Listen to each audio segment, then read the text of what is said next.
Surat Petrus yang kedua. 2 Petrus pasal 1. Salam dari Simon Petrus. Salam dari Simon Petrus, hamba dan rasul Kristus Yesus, kepada saudara-saudara seiman yang memiliki keyakinan kepada Allah seperti yang kami miliki.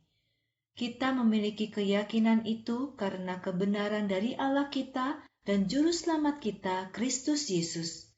Semoga Allah melimpahkan anugerah dan damai dalam pengenalanmu akan Allah dan Yesus Tuhan kita.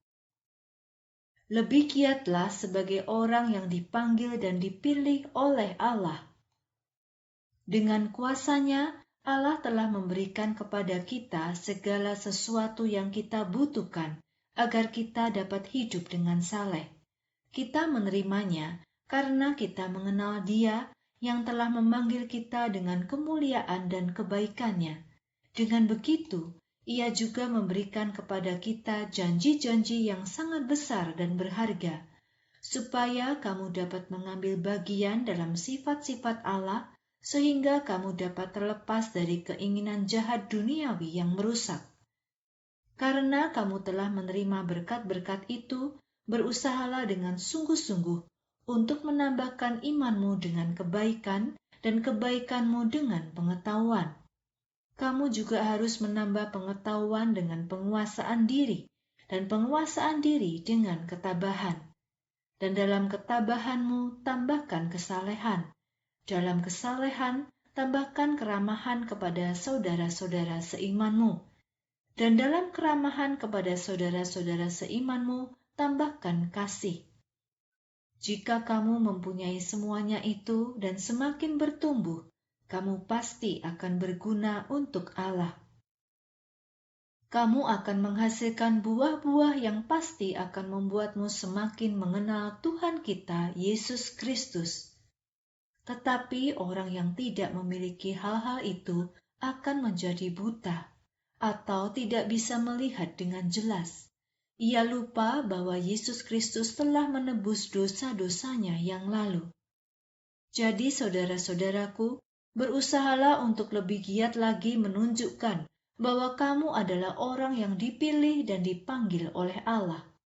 Jika kamu melakukan semua hal ini, kamu tidak akan pernah jatuh.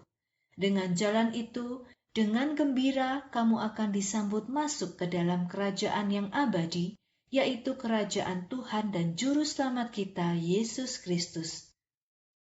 Kamu sudah mengetahui semua hal ini dan berpegang teguh di dalam kebenaran yang telah kamu terima. Tetapi aku akan selalu siap mengingatkanmu lagi.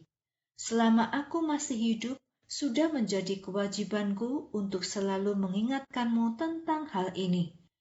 Tuhan kita, Yesus Kristus, telah memberi petunjuk dengan jelas bahwa tidak lama lagi aku akan meninggalkan tubuhku yang fana ini. Karena itu aku akan berusaha sebaik-baiknya untuk menolong kamu, agar kamu selalu ingat semua ini, bahkan setelah aku pergi. Saksi mata kemuliaan Kristus. Kami telah memberitahukan kepadamu tentang kuasa dan kedatangan Tuhan kita, Yesus Kristus. Itu bukan cerita dongeng yang dibuat dengan kepandaian manusia, karena kami sendiri telah menjadi saksi akan kebesarannya. Yesus telah menerima kehormatan dan kemuliaan dari Allah Bapa ketika terdengar suara dari Allah yang Maha Mulia berkata, "Inilah anakku yang kukasihi, kepadanyalah aku berkenan." Kami sendiri juga mendengar suara yang datang dari surga ketika kami bersama dengan Yesus di atas gunung suci. Jika memperhatikan dengan sungguh-sungguh perkataan para nabi, kita akan menjadi lebih yakin lagi. Sebab kata-kata mereka seperti lampu yang bercahaya di tempat yang gelap, sampai fajar menyingsing dan bintang pagi menerangi hatimu. Dan lebih dari itu, kamu harus mengerti bahwa tidak ada nubuat di dalam kitab suci yang berasal dari pengertian nabi itu sendiri.